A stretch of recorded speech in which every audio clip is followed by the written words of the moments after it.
l'heure de votre magazine CML chez vous, messieurs, dames, bonjour, soyez le bienvenu. Vous êtes en direct des antennes de CML 13 Télévision, vous faites bien. Aujourd'hui, nous recevons pour vous un jeune intelligent qui pond des analyses pertinentes. Il s'agit bien sûr de monsieur Nathanaël Onukomba. C'est avec lui que nous allons réfléchir aujourd'hui sur ces plateaux de CML chez vous. Avant-projet d'accord de paix entre la RDC et la République du Rwanda vers un pas, on va dire un pas vers la paix, intérêt minier en jeu, souveraineté en danger, médiation biaisée, telles sont les questions qu'on se pose. Nous allons aussi revenir sur le propos de l'ancien ministre de Finances Nicolas Kazadi. Il a dit, je cite, « Je confirme que le président de la République est mal entouré de 1. Nous aimons trop la jouissance. Nous commençons par partager l'argent des projets, puis nous réfléchissons après. » Il a dit bien sûr au micro d'une consoeur, une aînée. Il s'agit bien sûr de Madame Paulette Kimontou. C'était au cours d'une interview qu'il a accordée, c'était le week-end dernier. Alors, de propos qui font couler beaucoup d'encre et de salive, qui jusqu'à ce jour défraient la chronique. Est-ce que c'est parce que ces propos ont été mal interprétés? Est-ce que ces propos doivent faire objet de poursuite ou d'enquête? Nous allons réfléchir sur cette question. Je le dis, c'est avec Monsieur Nathanaël. Bonjour et bienvenue à vous. Bonjour Madame Tania, merci pour cette invitation. Ça faisait vraiment longtemps que je n'étais pas sur votre plateau. Je pense qu'il faut parler brièvement de notre pays et de la situation actuelle parce que les générations futures en dépendent. Je pense que cette émission serait enrichissante en analyse pour le bien-être de notre pays. Merci beaucoup. Comme il a dit, alors je tiens à rappeler que c'est une émission bilingue, ça se fait en français et en lingala, donc selon votre convenance. On ouvre avec le secteur de la sécurité. On va parler bien sûr de l'avant-projet d'accord qui fait suite justement à la signature d'une déclaration de principe entre Kinshasa et Kigali. L'objectif, c'est le retour de la paix dans la partie est de la RDC, mais aussi dans la région. Votre lecture sur cette procédure d'abord. Bon, je pense que les accords sont faits pour mettre deux parties d'accord sur un point. Et nous savons tous que la République démocratique du Congo est un pays potentiellement riche, voulu par plusieurs États voisins, dont nous avons 9 pays voisins. Mais nous hasardons pas à croire que seul le Rwanda a besoin de nos ressources minières. Si le Rwanda a besoin de nos ressources minières pour exister, eh bien l'Angola a besoin de notre pétrole pour vivre. Et si l'Angola a besoin de notre pétrole, la Centrafrique a besoin de notre forêt pour exister. Les Sud-Soudan également. Le Congo-Brazza a besoin de notre fleuve pour vivre. La Tanzanie également a besoin de nos minéraux. La Zambie également. C'est pour vous prouver en suffisance que ce n'est pas que le Rwanda le problème. Et si nous optons pour résoudre la question de la sécurité interne aux moyens diplomatiques, sans pour autant veiller à la sécurité exacte de notre pays à l'interne, ça serait que de la poudre aux yeux. Parce que l'effet Maréchal Mobutu le disait tantôt, ce que l'ennemi vous a pris par les armes, vous ne pouvez jamais le ravir par la diplomatie. Mais ici, j'aimerais apporter une nuance, Madame Tania. Les pays, la RDC n'est pas en guerre. La République démocratique du Congo n'est pas en guerre. Okay. Et nous, ici, nous n'avons pas besoin de défendre notre intégrité territoriale. Donc le Rwanda ne nous fait pas la guerre. Nous ne sommes pas en guerre. Il n'y a pas la loi martiale en République démocratique du Congo. Nous ne sommes pas en guerre. Mais il y a une rébellion à l'est de notre pays. Et il y a des pays qui viennent piller nos ressources minières à travers le multinational qui se couvre derrière certaines organisations. Et ça s'est fait partout au monde. La RDC n'est pas en guerre. Ici, je l'affirme, la RDC n'est pas en guerre. Nous ne sommes pas en guerre. Mais il y a deux États qui viennent piller nos ressources minières à tuer nos frères. Et pourquoi ils arrivent à le faire? Parce que nous n'avons pas bien conçu notre architecture sécuritaire. Au moment où je vous parle, là, il y a une rébellion à l'est de mon pays et non la guerre en République démocratique du Congo. Une rébellion soutenue par les troupes rwandaises. Une rébellion soutenue par les troupes rwandaises, ça serait pour moi difficile d'affirmer ça, ici sur votre plateau. Tout simplement parce que nous ne savons pas quel est le discours à adopter. Comment ça? Tant... Mais c'est ce que les autorités ont décrié depuis tout ce temps. De quelle autorité parlez-vous? Quand est-ce que... Vous savez, parfois, la République démocratique du Congo, nous avons un problème. Nous avons un problème de poser des bonnes questions pour avoir des bonnes réponses exactes. Quand est-ce que le Rwanda nous fait la guerre? Je voudrais savoir quand. Les questions, c'est à vous. Moi, la réponse, c'est juste une question rhétorique. Parce que je me souviens bien, en 2021-22, il y a eu un accord entre la République démocratique du Congo et le Rwanda sur le partenariat économique. À ce moment-là, la RDC était en guerre ou pas? Parce que les gens vont nous évoquer que ça fait 30 ans que nous sommes en guerre. Et moi, je dirais que ce n'est pas 30 ans parce que Chaba 1 et Chaba 2, ce n'était pas en 97. C'était en 74 avec Mobutu. Et c'était l'Angola qui nous a fait cette guerre. C'est pour nous faire comprendre que la RDC n'est pas dans une guerre officielle.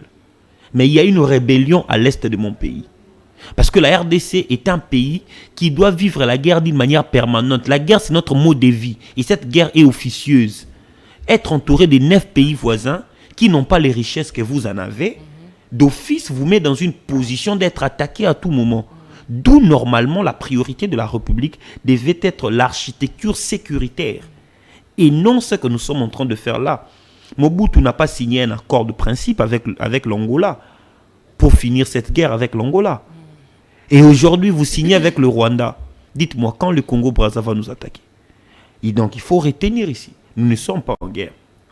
La guerre, c'est lorsque un État étranger attaque un autre État pour soit annexer une partie des territoires dans son territoire, ou soit pour reconquérir de terres autrefois qui lui appartenaient. Mais comment vous expliquez l'occupation de territoires congolaises? Les territoires congolais sont occupés par la rébellion et non par une armée étrangère.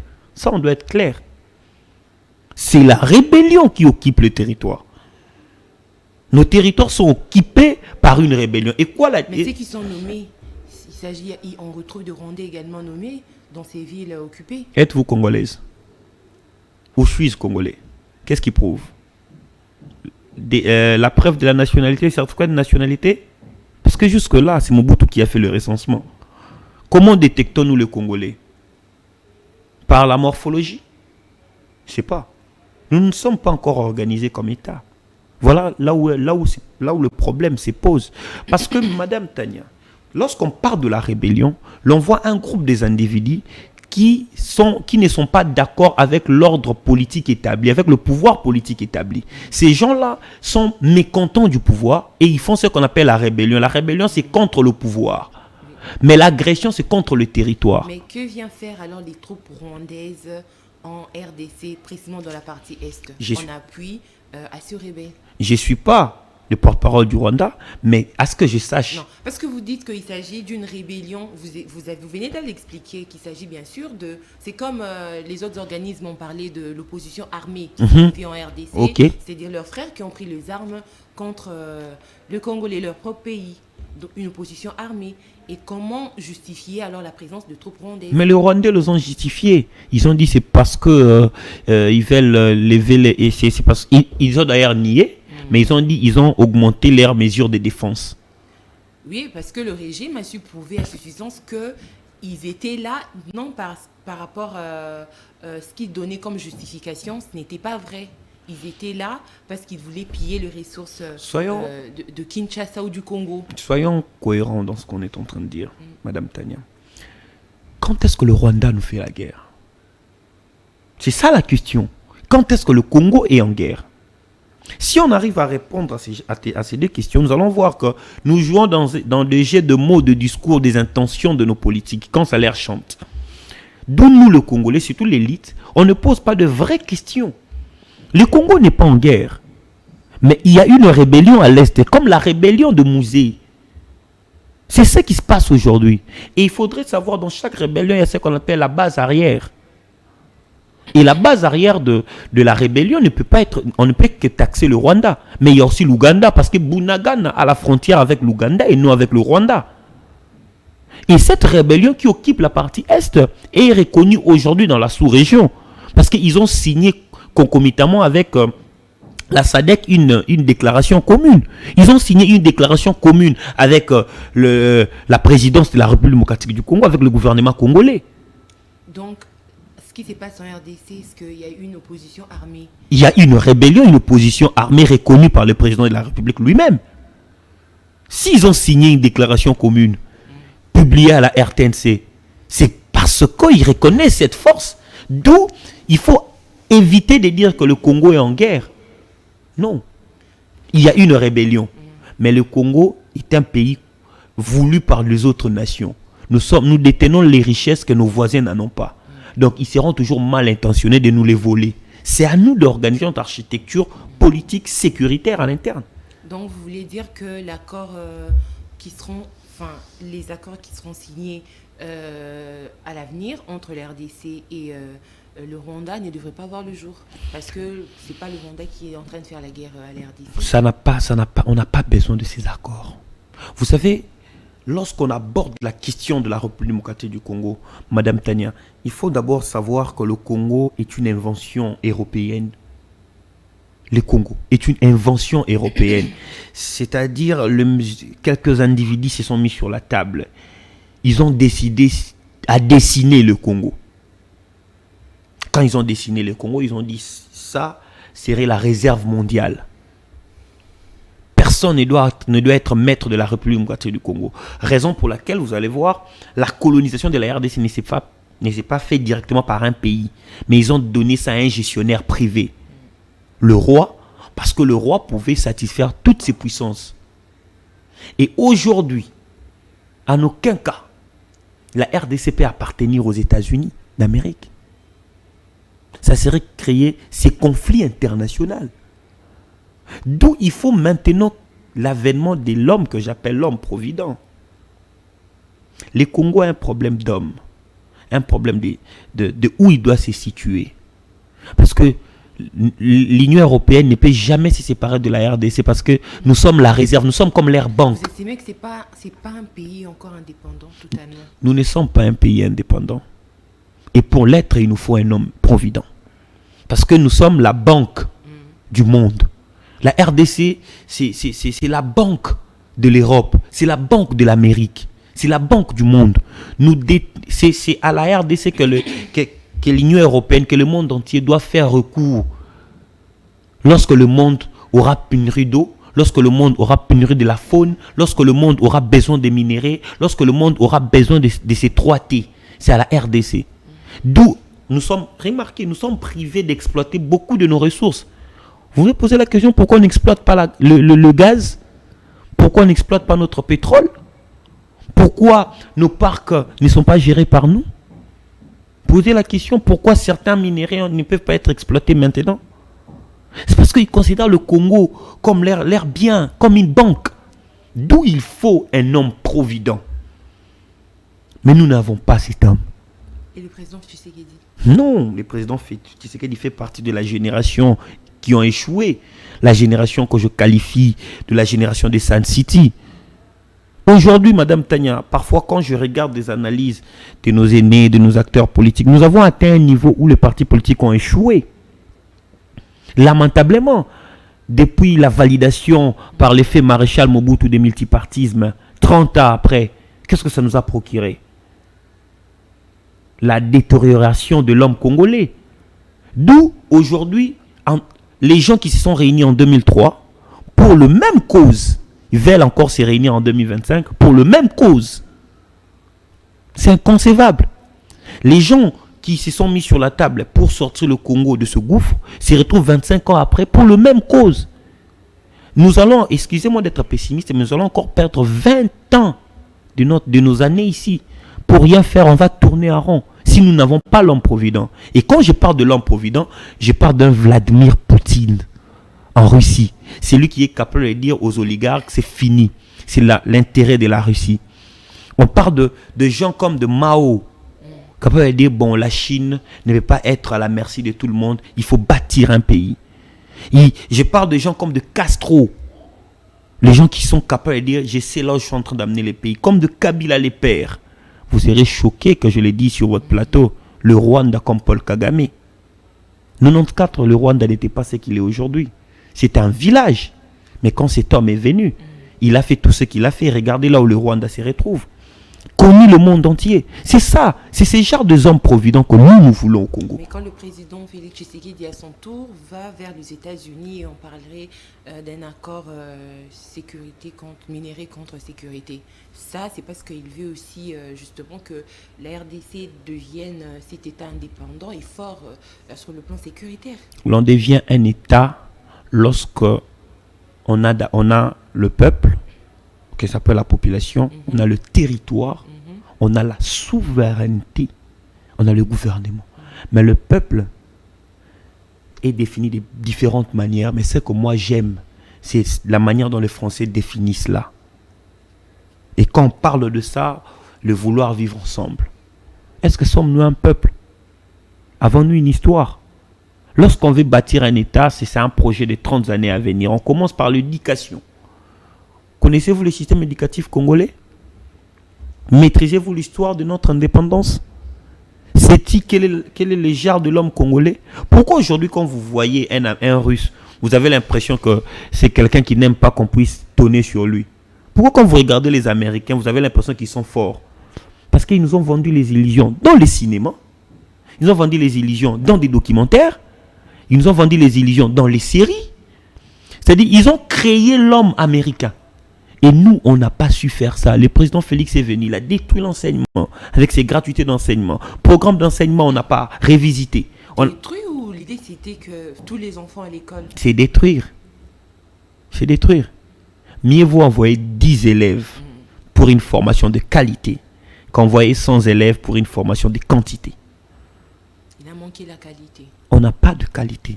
Et fort malheureusement, la jeunesse actuelle est sacrifiée. Nous sommes tombés si bas. Est-ce que vous pensez que c'était fait sciemment, une façon de museler la jeunesse? Parce qu'une jeunesse qui n'est pas éduquée, qui n'a pas une bonne éducation, c'est quoi l'avenir pour un pays? Il n'y a pas d'avenir sans la jeunesse, sans l'élite. C'est ce qui s'est passé au siècle des Lumières. L'Église a caché la connaissance. L'Église a caché la connaissance. Il n'y avait plus personne qui avait la connaissance. C'est ce qui se passe aujourd'hui. Tellement nous sommes pauvres. Nous sommes aveuglés par l'amour de matériel que nous manquons. Il suffit de donner une voiture à un jeune, une maison à un jeune, un salaire de 1000 $ à un jeune. On oublie l'objectif. Et voilà pourquoi il nous faut un homme provident. Celui qui va tout sacrifier pour remettre le Congo dans le rail. Comment expliquez-vous? En 2003, Delis Esanga était l'acteur clé du dialogue de Sun City.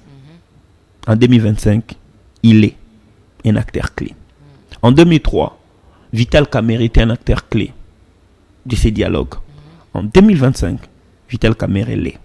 En 2003, Joseph Kabila, acteur clé de la crise. En 2003, Joseph Kabila l'est. En 2003, Martin Fayulu l'était. En 2025, il le sera aussi. En 2003, vous avez Olivier Kamitatou qui l'était. En 2025, Olivier le sera aussi. En 2025, on aura cette Kikouni qui sera là. Mais pour occuper quelle place? Qui n'était pas là autrefois. Pour occuper quelle place? Je suis en train de nous amener... Comment les choses, selon vous, peuvent changer en fait pour qu'on arrive à voir cet homme provident? Il nous faut l'homme provident sur des plans. Soit la prise de conscience collective de la jeunesse, de l'élite, pour changer les choses, soit on s'abandonne à Dieu. Soit on s'abandonne à Dieu. Soit on s'abandonne à Dieu. Ça. Très grave. Mais est-ce que avoir la jeunesse actuelle, vous pensez que c'est une jeunesse qui a déjà pris conscience? Je ne crois pas.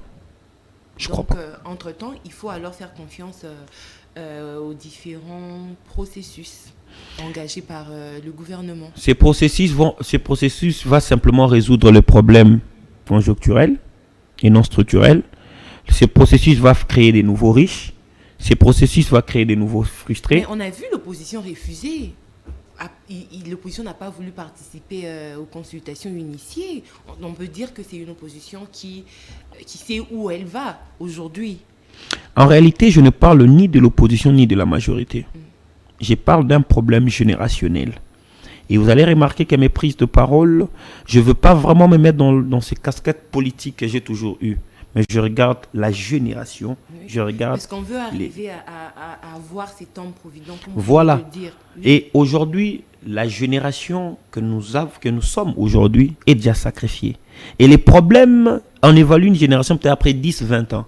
Mais les gens vont se réunir comme à Sun City 2 pour parler de mêmes problèmes qu'ils ont parlé en 2003. Vouloir trouver la même solution qu'ils devaient trouver en 2003. Et 20 ans après, ils veulent parler de mêmes problèmes. C'est pour nous dire qu'après 20 ans, nous allons encore nous retrouver avec un rebelle quelque part qui va encore prendre les armes pour réunir encore les autres personnes pour retourner encore à Sun City 3. C'est comme ça que le Congo est en train d'avancer. Quand je parle de l'homme provident, je vois celui qui calcule la trajectoire. Et cette personne-là, si la jeunesse ne prend pas conscience, aujourd'hui, de se lever pour trouver cet homme, il faut prier Dieu. Transformons-nous, cherchons les prophètes Élie ou les prophètes Samuel qui peut oindre David à la place de Saoul. Parce que ni ça, on ne va pas s'en sortir. La jeunesse est corrompue. Nous n'avons plus d'idéaux. Nous n'avons plus des objectivités. Les gens s'accrochent au privilège du pouvoir qu'à la responsabilité du pouvoir. Les gens s'accrochent à ce que le pouvoir donne comme faveur et non à ce que le pouvoir apporte comme responsabilité. Personne n'est préparé à créer un État. Nous ne sommes pas un État. Nous ne sommes pas encore un État. Je ne sais pas si nous le serons. Mais ce qui fait mal, c'est qu'on ne se rend même pas compte. On ne se rend même pas compte. Regardez l'analyse de l'envoyé spécial de Donald Trump qu'on a réussi à la présidence, qu'on a fait passer pour l'envoyé spécial. Quand il est allé au Rwanda et ici, il a tenu un discours. Mais qu'est-ce qu'il a dit? Il a dit le Congo ne peut pas être géré par eux-mêmes. C'est la savane, c'est la forêt. L'injustice, la corruption. Tout ça. C'est parce que les gens sont sans... Qu'est-ce que nous poursuivons? Quelle est l'idéologie que le Congo est en train de poursuivre? Nous ne l'avons pas. Et ça, même si on se met autour d'une table, on aura toujours les mêmes problèmes.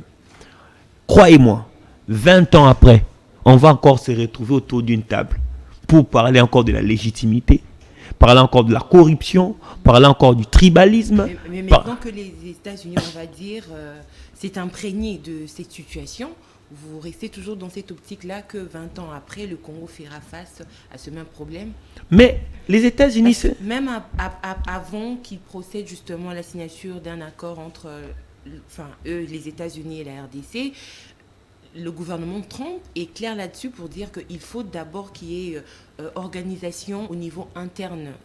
Il parle bien sûr des acteurs politiques en RDC, qui puissent bien organiser les choses et puis ils vont élargir le champ avec des accords pour que tout se passe bien dans l'avenir. Quand Trump dit organisation interne, il parle de l'État. Nous ne sommes pas des enfants où les Américains vont nous voir comme leurs fils, ils doivent nous conseiller, ils doivent nous blâmer. Non. Pensez-vous, il y aura un président qui serait ami avec les Américains plus que Mobutu? Non. Non. Le premier contrat que Lumumba a signé comme Premier ministre, c'était avec les Américains. Il ne faut pas l'oublier. Les États, il n'y a que les intérêts qui comptent. Ils ne vont pas vous dire de venir organiser vos choses. Et ce sont les impérialistes. Ils regardent leurs intérêts. Qu'est-ce qu'ils ont à voir avec la République du Congo? Mais c'est en interne. Ce n'est pas les États-Unis qui viendront vous dire, écoutez, il faut organiser votre armée. Du reste, les Américains n'enverront jamais les militaires américains venir mourir au Congo. Vous savez qu'il y a un secrétaire des Nations Unies qui est mort au Congo à cause justement de problèmes internes, la sécession katangaise. Vous savez ça?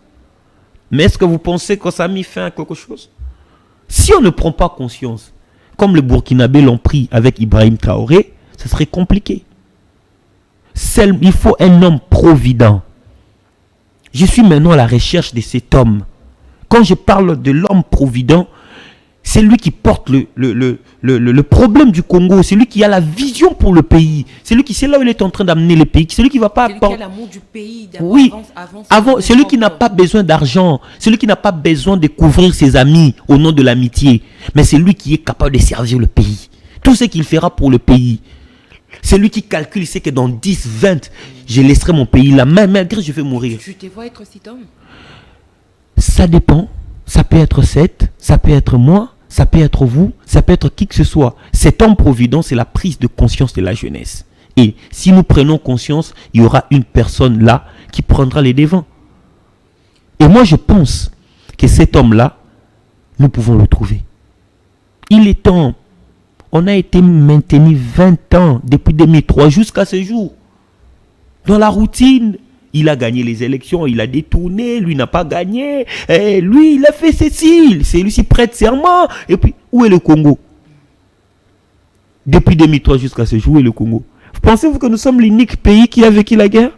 L'Angola n'a pas vécu la guerre pendant plus de 27 ans. Ils ont vécu la guerre, mais nous n'allons pas rivaliser avec l'Angola. Le Rwanda, ils ont vécu la génocide. Dites-moi. Ce partenariat justement entre la RDC et les États-Unis peut emmener le pays à ce stade? Non. L'émergence, le développement. Qui vous a trompé que le minerai, ce sont des matières les plus riches dans un État? Quand on classe les richesses, les minéraux n'en font pas partie. Non, pas de minéraux. On parle de l'organisation de l'État. L'impôt et les taxes, c'est mieux que le minerai. Nos terres arables, c'est mieux que le minerai. Un jour, on n'en aura plus ces minéraux. Et aussi, là, le minerai aussi, là, soit siliciko, tosuka. Le minerai aussi, là, car. Aujourd'hui, on n'exploite plus diamant, on n'exploite plus le diamant dans Kasaï, non? Mais avant, ils avaient diamant du Kasaï. C'est pour vous dire que aussi, là, nango. Soit sili. Nous sommes le pays riche, nous avons des minéraux. Et après, ces partenariats ne vont rien nous procurer à part donner l'avantage au Rwanda. Tu sais, il y a des touristes qui quittent les États-Unis, qui quittent la France, quittent la Belgique pour aller au Rwanda, en fait, de visiter nos parcs. Donc, le Rwanda qui est lui pays agresseur, mais c'est lui qui se fera être bénéficiaire et gagnant dans ce partenariat. Évidemment, nous aurons un QG de Rwanda Air à Goma. Nous allons partager la gestion de nos parcs. Et après? Alors, tout à l'heure, vous avez évoqué la sécurité au regard de voisins qu'entourent la RDC, ces différents voisins. On va dire que pendant ces temps, la RDC se prépare ou continue de monter une armée professionnelle pour justement la sécurité de ses frontières. Je suis déçu de vous répondre que non. Parce que tout laisse à croire. Mais vous êtes tellement pessimiste aujourd'hui en ce qui concerne la sécurité. Le Congo va se dégrader d'ici encore 20 ans. Mais les solutions, ce n'est pas pour l'amélioration, mais c'est pour un recul. Un recul, oui. D'ici 20 ans, nous allons encore vivre les pires moments. Pires moments. Si nous ne prenons pas conscience, pires moments. Et la montée en puissance? Il n'y a pas de montée en puissance. C'est une vaste blague. Il n'y a pas de montée en puissance. Personne ne se soucie pour le Congo. La plupart de ces gens ont de doubles nationalités. Personne ne se soucie pour le Congo. J'en ai marre de débats politiques congolais. J'en ai marre de voir les acteurs politiques congolais parler de leurs intérêts. Personne ne se soucie pour le Congo. Personne. Je vous dis personne. Personne. Alors personne. Et au nom du féminisme, vous avez applaudi pour notre ministre des Affaires étrangères qui a échoué lamentablement dans son ministère avec de dialogues, avec de déclarations populistes. Qui a mené une diplomatie agissante. Quelle diplomatie agissante? Qu'avons-nous gagné? Rien. Nous avons d'ailleurs offert un accord au Rwanda. Nous n'avons rien gagné. Il est temps, Madame Tania. Donc la diplomatie tant vantée n'est pas une victoire. Ce n'est pas une victoire. Ce n'est pas une victoire. Ce n'est pas une victoire. Quelles sont les sanctions contre le Rwanda? Qu'est-ce que nous avons obtenu? Et pourtant, le Rwanda va obtenir un accord sur la libre circulation des personnes, sur le partenariat économique, sur la gestion de nos parcs, sur la gestion de nos ressources minières, et ensuite de suite. Les gens se préoccupent plus de leur pouvoir que de notre pays. Madame Tania, Tshisekedi ne vivra pas jusqu'en 2080. Fayoulou non plus. Matata non plus. Moi non plus. Mais le Congo va exister. Et quel Congo nous allons laisser? Quel Congo nous allons laisser? 2080, ni Tshisekedi, ni Matata, ni Kamere, ni Mbosso. Personne ne va arriver là-bas. Ils ne vont pas exister en 2080. Mais dites-moi, quel est le Congo que nous allons laisser? Quel est le Congo? Nous allons laisser un Congo très faible. Un Congo qui ne connaît même pas le nombre d'habitants. Et même s'il fallait faire confiance à la démarche de prélat catholique et le pasteur, vous serez encore autant pessimiste pour dire que rien de bon ne sortira de cette démarche? Je suis très pessimiste parce qu'on le fera avec les mêmes personnes. On l'a fait en 2003, ça nous a conduit où? Nous le ferons en 2025 pour les 20 ans à venir ou les 30 ans à venir.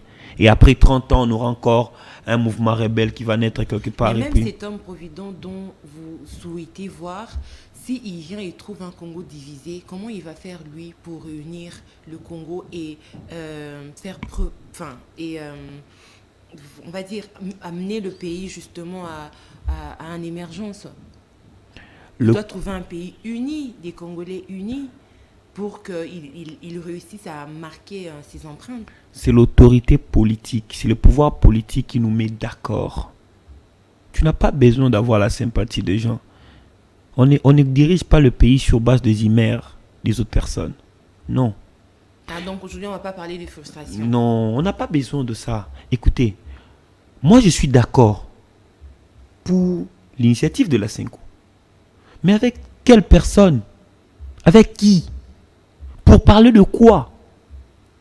C'est là où je suis. Les gens doivent se mettre d'accord, c'est bon. Mais pour parler de quoi? Évoquer la crise sécuritaire et la crise politique qui s'est... Avec qui? C'était le même cas, le même discours en 2003, la crise sécuritaire, crise de légitimité.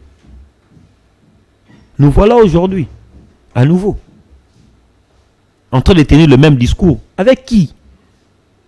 Regardez, dans les 20 années à venir, si nous ne faisons rien, d'ici 20 ans, nous allons regretter. Nous allons regretter. Le Congo va disparaître. Vraiment disparaître. Je vous rassure. Si nous ne faisons rien. Par disparaître, vous voulez dire, qu'est-ce que vous sous-entendez? Je sous-entends que déjà il y aura une crise tellement forte. Et déjà le Congo serait invivable. Déjà, on aura du mal à nouer les débouts-moi. Est-ce que le processus veut l'éviter justement? Avec quel type de personnes? Avec quel type de personnes? Mais avec quel type de personnes à l'interne? C'est ça. On veut dialoguer avec qui? Vous allez trouver des solutions avec qui? Trouvons l'homme provident. Trouvons. Si nous ne trouvons pas, c'est fini. Trouvons l'homme provident. Il faut porter le Congo dans nos cœurs. Il faut aimer le pays. Il est temps. La jeunesse, pour moi, il est temps que la jeunesse se réunisse. Il est temps que la jeunesse réfléchisse. Il faut amener un projet. Il faut aimer le Congo. Nous n'avons pas une histoire commune. On n'a rien. En tout cas, on n'a rien. Alors, quand est-ce que la situation s'est autant dégradée selon vous? C'est après le départ du président Kabila ou le départ du président Kabila, arrivé du président Félix Tshisekedi, ou c'est quand les villes ont commencé à être sous occupation étrangère? Non, je pense que cette question a pris vraiment forme depuis la prise du pouvoir du président Félix. Parce que le président Félix n'a pas su c'était quoi sa mission. Et il n'a pas su... Comment ça, il n'a pas su? Il a été préparé à gérer? Non, il a répondu chez votre confrère Christian Lusakweno. Il a dit ouvertement, on lui a posé la question, que ferais-tu quand tu seras président? Il dit, je ne sais pas. Il a dit, je ne sais pas. On va savoir quand je serai là. D'ailleurs, c'était la clé de tout. Il ne savait pas qu'est-ce qu'il avait comme projet, qu'est-ce qu'il devait faire dans ses premiers 100 jours, qu'est-ce qu'il devait faire dans ses premières années. Il ne savait pas. Et c'est ça le problème. Nous tous, nous pensons que la critique, c'est l'atout possible pour un jeune ou pour un acteur politique d'avoir le poste de responsabilité. Nous pensons que le fait de bien critiquer, de bien insulter, de bien s'exprimer dans une langue étrangère fait de nous un homme provident. Or, ce n'est pas ça. La critique ne dire pas. Nous avons vu le président Félix critiquer Kabila. Où en sommes-nous aujourd'hui? Aujourd'hui, nous avons fabriqué des politiciens qui savent faire le débat, qui savent insulter dans les débats. Et après, rien du tout. Donc moi, je pense qu'il est possible de serrer la ceinture, de trouver notre homme provident. Serrer la ceinture jusqu'à quand? Serrer la ceinture. Que dans la partie Est, les troupes ne se sont pas encore retirées. Ben voilà pourquoi il faut un dialogue. Et ces dialogues n'est pas les faire pour le même cause en 2003, pour le même solution de 2003. Non, cette fois-ci, il faut se poser des questions de fond, vouloir trouver une solution durable, amener un projet pour les 30 années à venir du pays, mais cette fois-ci, vouloir trouver l'homme provident. Vous inscrivez là pour un dialogue? Depuis le début de l'émission, j'ai toujours dit, je ne suis pas contre le dialogue de ECC 5 comme Saint-Titi 2, mais je suis contre avec qui on va le faire. Mais le problème aujourd'hui, c'est avec qui? Le problème, c'est la classe politique dans son entièreté qu'ils ont échoué. Donc, s'il faut trouver la solution, on commence par poser les problèmes et c'est de là qu'on va arriver à une solution.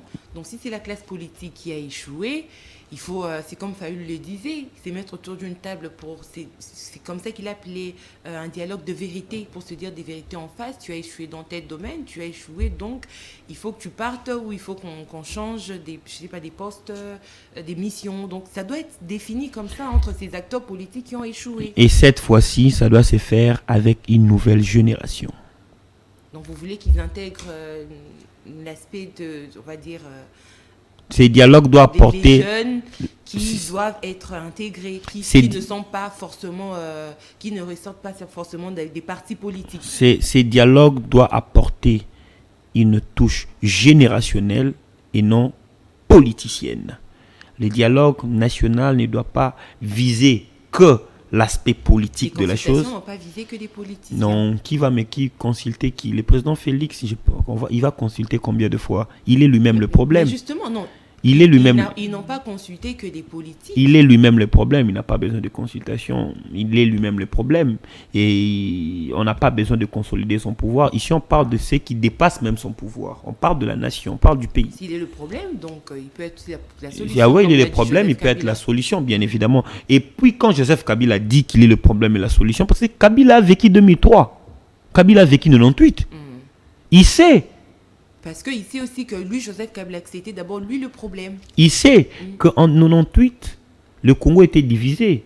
Il sait que lorsque la rébellion atteint Kinshasa, la rébellion n'est pas à mesure de diriger les pays dans son entièreté. Il sait qu'une fois que la rébellion à Kinshasa, il y aura d'autres mouvements rebelles qui vont naître.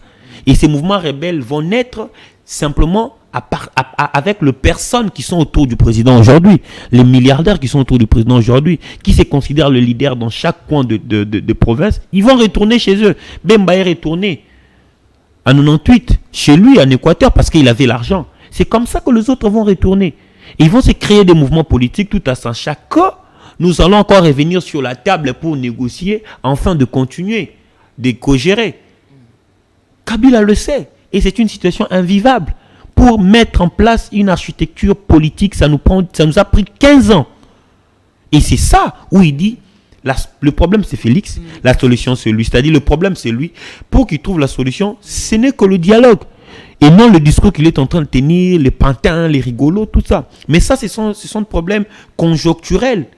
Mais le problème structurel de notre pays, c'est d'abord bâtir un État. Si on doit se mettre d'accord cette fois-ci, c'est pour bâtir un État.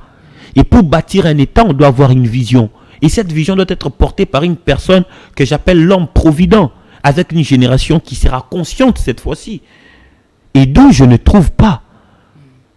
Alors, commencer par engager de poursuites contre Joseph Kabila, c'est aussi une des solutions. Non, parce que il est aussi parmi, s'il faut citer ce qui constitue le problème actuellement, Joseph Kabila n'est pas exclu. Il est exclu. C'est le début de la démarche. Non, Kabila n'est pas exclu parce qu'il a géré le pays pendant 18 ans. Il n'a pas réalisé à 100% ce que le Congolais attendait de lui. Raison pour laquelle on dit les problèmes. Organisé en 2018, il ne l'exempte pas non plus. Et aujourd'hui, il serait parrain d'un groupe rebelle. Non, moi je pense que Kabila serait parrain d'un groupe rebelle. Je crois pas. Je prends sa défense. Je crois pas.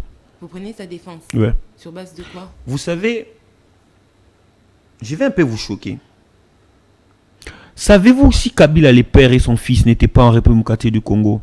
Savez-vous qui serait notre président aujourd'hui? Kongolo Mobutu serait le président de la République démocratique du Congo. Ou bien nous aurons un président qui s'appelle Zanga Mobutu. Si Kabila, les pères et son fils n'étaient pas venus. Quand ils ont pris le pouvoir, et ni Tété Kabila, aujourd'hui nous n'aurions jamais eu un président Félix Tshisekedi. Nous aurons eu peut-être un Niwa, ou Zanga, ou Kongolo Mobutu comme président. On avance. Vous savez que depuis la première fois, le mot démocratie a été appliqué, inventé par Joseph Kabila au Congo. Démocratie. Le mot liberté d'expression, peu importe la forme qu'il a, c'est Kabila qui l'a inventé. Si vous pouvez encore compter être un député, sénateur, aujourd'hui comme les Mike Mukeba, il a été, au Congo, la personne qui l'a inventé, c'est Kabila. Kabila, c'est l'architecte de la République démocratique du Congo dans sa forme actuelle. Mais quelle architecture a-t-il? Je suis en train d'y arriver. Kabila, c'est la première personne à faire d'un exilé politique en Belgique, sous statut d'un réfugié parce que son père est recherché, revenir au pays et devenir président de la République. Kabila qui nous a fait goûter ce qu'on appelle la campagne électorale. Tout ça, c'est Kabila. Mais il a fait de mauvaises choses. Je ne suis pas à 100% d'accord. Mais il a quand même laissé un élan.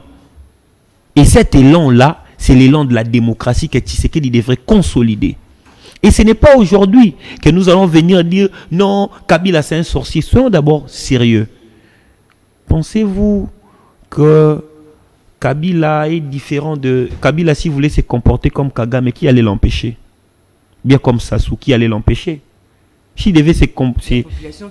Quelle population? Pendant 32 ans, cette population était où? Pour les 18 ans de Kabila... Pendant 32 ans, non, pendant 32 ans, cette population était où? IDPS nous parle ici, ils ont fait la lutte pendant 30 ans, parce qu'ils ont échoué, ils étaient faibles. Ils n'avaient pas la capacité de chasser Mobutu. C'est des pantins, des gigolos, des rigolos. C'était eux, de Mobutu. Ils n'étaient même pas à mesure, des pantins, ils n'étaient même pas à mesure de chasser Mobutu pendant 32 ans. C'est une honte. Sans Kabila, l'IDPS ne serait pas un parti politique. C'est Kabila qui leur a donné l'agrément. Soyons quand même sérieux. Vous pensez que si Kabila avait décidé de fusiller le Congolais, comme le fait Kagame, comme le fait Sassou, comme le fait Paul Biya, qui allait l'empêcher? Pensez-vous que le Congolais pouvait marcher pendant 30 jours dans la rue? Oui, ils étaient déterminés.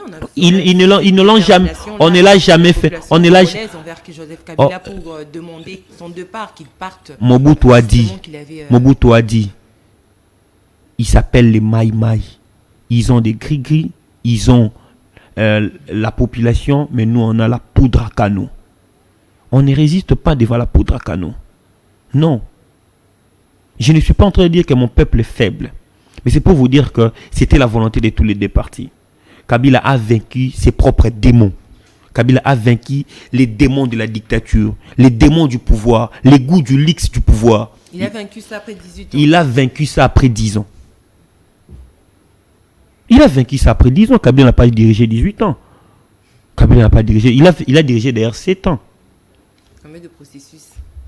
Quel processus? De 2003 à 2006, ce n'était pas lui le président de la République.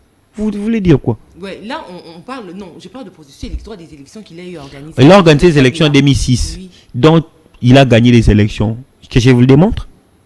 On n'est pas là, on est en train de... Que je vous le démontre. Oui. Partons processus par processus. En 2006. J'aime votre émission, Madame Tania. Je pense que quand je vais présenter mon projet comme Premier ministre, vous allez me recevoir.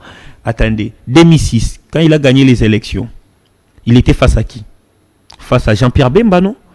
Jean-Pierre Bemba, ils avaient le troisième homme qui était fort à l'époque. L'homme qui faisait résonner le Jean Lumumba. Il s'appelait Antoine Kizenga. Les Palou étaient une force à l'époque en 2006. Et Bemba refusant de faire la coalition avec Palou, Palou a fait la coalition avec Kabila. Et Kabila a gagné les élections grâce à Palou. Parce que les gens ne voulaient pas revivre Mobutu avec Bemba. Avançons à nouveau en 2011. Kabila face à Tshisekedi. Tshisekedi refuse de désister pour Kamere. Et pourtant Kamere maîtrisait l'Est dans son entièreté. Et Kamere est parti seul, il est sorti 3e. Si c'était INU, il allait gagner Kabila. Kabila détenant le Katanga, détenant l'Équateur, détenant tous ces coins ici, il a gagné les élections en 2011. Et il n'a pas géré jusqu'en 2015. Et il n'a pas géré jusqu'en 2017. Parce qu'à partir de 2015, ils sont allés dans l'accord avec l'IDPS. Donc il a nommé un premier ministre de l'IDPS. Vous oubliez que l'IDPS a géré depuis 2015 avec Bruno Tshibala. Badi Banga, c'est de l'IDPS. Donc c'est pour vous prouver que quand on nous dit...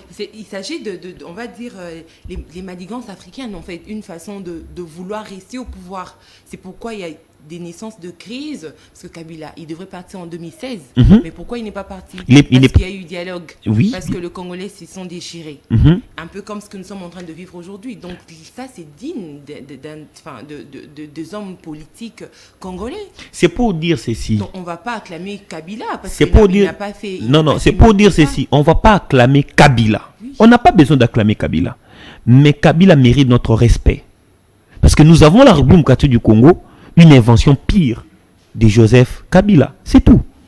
Et aujourd'hui, on lui doit le respect. Tshisekedi, en venant, il devait nous montrer le contraire. Parce qu'il est venu, il a trouvé tout un pays. Kabila n'avait pas de référence. Toutes les commissions que nous avons trouvées en place, Tshisekedi a trouvé en place, c'est Kabila qui l'a mis, mais Kabila n'a trouvé aucune commission, aucune structure. Et les débats, ce n'est pas Kabila. Les débats, maintenant, c'est les pays. Le fondement, quand c'est dur, quand c'est bon, celui qui vient après va compter. C'est comme une maison à étage. Mais il y avait quand les fondements n'est pas bon, ça s'écroule. Vous n'allez pas forcément accuser celui qui est venu. Il y avait des bons fondements, madame. On avait notre monnaie. On avait notre code minier révisé. On avait notre armée, notre police, nos institutions. L'armée infiltrée. On avait... Selon les autorités. L'infiltration n'est pas un mot congolais, c'est un mot français. Même aux États-Unis, il y a l'infiltration. Les Russes infiltrent les Américains infiltrent les Russes. C'est comme ça. Les services secrets sont faits pour ça. Nous aussi, nous pouvons infiltrer le Rwanda. C'est comme ça que les autres sauront que vous avez telle arme. Mixage, brassage et tout ça. Non, mixage, brassage, quel mixage? Kabila n'a jamais fait des mixages et brassages. Qu'est-ce qu'on est en train de dire? En 2003, qui a amené les rebelles? C'était Kabila. Non, mais Kabila avait une armée sur place. C'est lui qui gérait le pays. Les gens qui ont amené les militaires, c'est Bemba et Rouberois. Vous êtes trop rigoureux envers les gens qui ont amené le militaire. C'est à Bemba de nous dire les militaires qu'il a amenés, il y avait combien de Burundais à l'intérieur. C'est à Azarias Rouberois de nous dire les militaires qu'il a amenés, il y avait combien de Rwandais à l'intérieur. C'était pas Kabila. Kabila avait la FAC, Force Armée Congolaise. Avec l'histoire de CNDP, j'espère que vous connaissez Ben Babunga, que je salue d'ailleurs à travers votre émission. Il va vous raconter toute l'histoire. Moi, j'aime mon pays. Je connais l'histoire de mon pays. On ne peut plus encore nous manipuler. Nous sommes dans une période où il faut connaître ce qui se passe et ce que nous voulons pour notre pays. On parle de brassage, mixage, l'infiltration doit exister. Aucun pays ne peut vivre sans infiltration. Comment tu seras informé de ce que l'autre pays a? L'ennemi est en train de prévoir. Non. Comment est-ce que la Russie est informée que les États-Unis ont créé telle arme? C'est parce qu'il y a des infiltrés russes. Également aussi pour les Américains, il y a des infiltrés américains là-bas en Russie. Faisons-les aussi. L'ANR n'est pas là simplement pour nous arrêter, pour nous traquer. C'est aussi pour créer des situations pour infiltrer les autres organisations. Et là, nous manquons l'homme provident. Nous manquons l'homme provident. Et quand nous manquons l'homme provident, nous perdons le pays. Merci beaucoup, monsieur, dame. Vous êtes en direct de CML 13 Télévision. C'est votre magazine que vous aimez tant. CML chez vous. Je salue justement votre participation. Merci pour vos remarques. Vos critiques, je l'ai dit toujours, tant positives que négatives, nous le recevons en toute sportivité. Alors, monsieur Nathanaël Onokomba, là, on va fermer justement le chapitre sur la sécurité, notamment avec les différents accords qui verront le jour dans un futur proche, nous l'espérons. Finalement, qu'est-ce que les Congolais doivent retenir? Est-ce qu'ils doivent comprendre que les États-Unis ne sont pas en train de jouer un franc jeu avec la République démocratique du Congo et qu'à l'heure actuelle, ils doivent se concentrer sur eux et penser à trouver cet homme provident, comme vous venez de le dire? C'est-à-dire, parce que dès le départ, le projet était entre la RDC et les États-Unis. On se demande aujourd'hui comment est-ce que le Rwanda se retrouve dans cet accord. Parce que le président Félix, lui, il voulait une protection. En fait, il voulait une sécurité pour combattre l'agression rwandaise. Aujourd'hui, ce sont des accords qui seront mis à table où le Rwanda se retrouve aussi gagnant, lui qui est agresseur, mais il sera en sorte bénéficiaire parce que dans des richesses de la RDC, il aura justement son quota, il y aura aussi son pourcentage, lui qui devrait être combattu par la RDC, et la RDC voulait un soutien américain pour combattre le Rwanda. Aujourd'hui, on va parler d'une compromission limite. Pourquoi? Parce qu'ils se retrouvent à 3, un trio, la RDC, le Rwanda et les États-Unis. Donc le Congolais devrait retenir quoi? C'est là qu'on va fermer avec ce chapitre. On doit retenir que les États-Unis ne traitent qu'avec les États et non avec les à peu près. Et les Congo, c'est sur le plan international, nous ne sommes pas un État. Et le Rwanda l'a prouvé qu'il est un État. Voilà pourquoi les États-Unis traitent avec lui. Et parce que les États-Unis traitent avec le Rwanda, ils passent par le Rwanda pour traiter avec la République démocratique du Congo. C'est simple. Les États-Unis ont fait leur confiance au Rwanda depuis longtemps. Et c'est comme ça. Il faut retenir. Aucun État ne peut venir veiller sur la sécurité de notre État. Nous devons nous organiser. Nous devons aimer d'abord notre pays. Nous devons chérir ces pays, mettre des plans en place pour ces pays. Il est temps de mettre en place des mécanismes pour redonner la vie à ce pays. Bâtir une armée, une police, des services de sécurité. C'est possible d'ici 30 ans d'arriver à ces résultats. Alors, est-ce que les lots qui que problème pe bakonzi bazokuta nango eza parce que entourage na bango ezozala bien te yango moyen basala musala malamu ezate? Pourquoi Joseph Kabila l'a dit qu'il était mal entouré lui en son temps. Aujourd'hui, ce sont les proches collaborateurs du président de la République qui le disent. Je cite nommément l'ancien ministre de Finances, Nicolas Kazadi, qui l'a dit, qui a décrit aussi cette problématique. Il y a entourage, il y a chef de l'État. Donc le mal vient de là.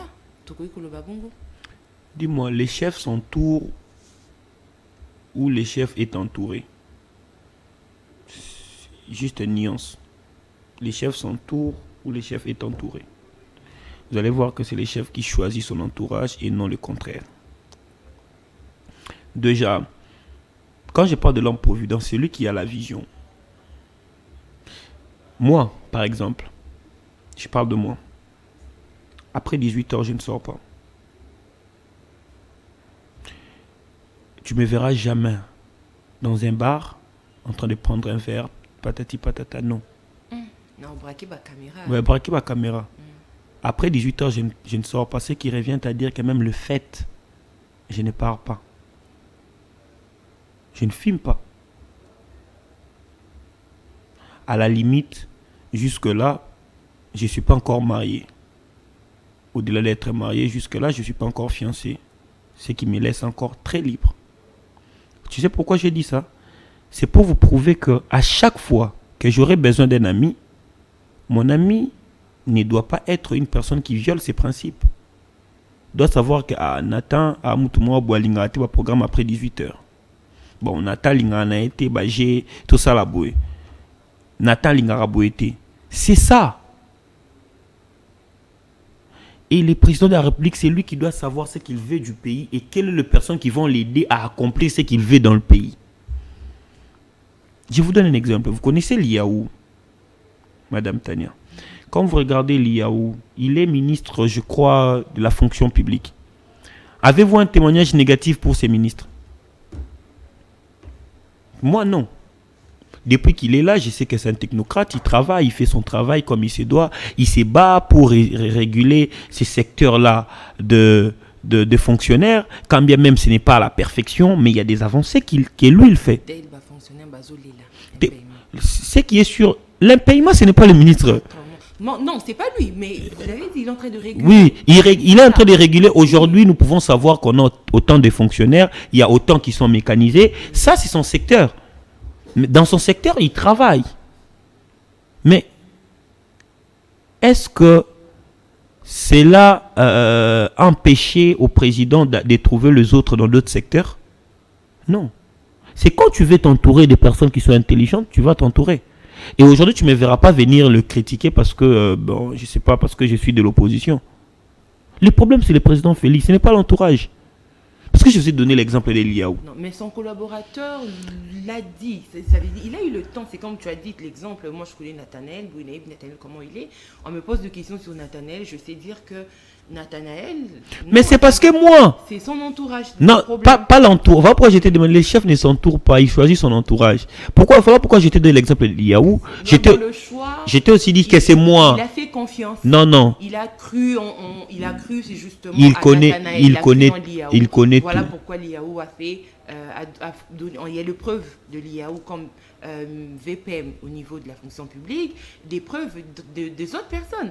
Et une fois qu'il remarque que Nathanaël ne fait pas bien son travail, Nathanaël est mis à l'écart. Mais le président Félix, il aime ça.